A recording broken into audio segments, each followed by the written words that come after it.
So my last videos I ended up scrapping because the exhaust pipe that I got didn't fit. So hopefully this one will work. So I've got my R34 GTT here, and I'm going to be replacing the exhaust system on it because you can't even tell it's on.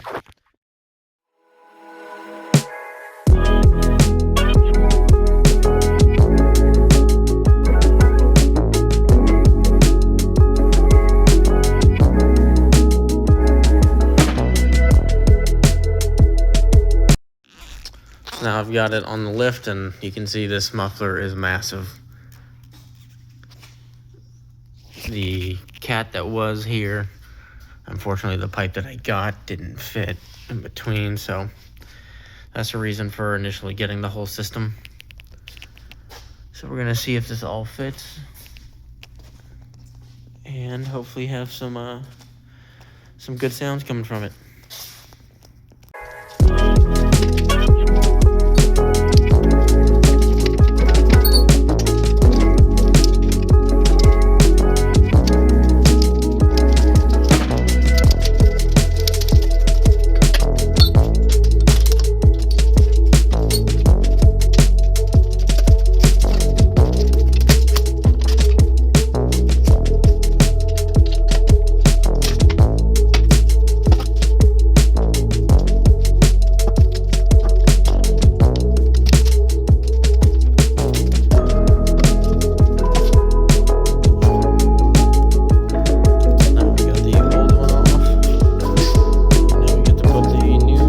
Hopefully fun one on.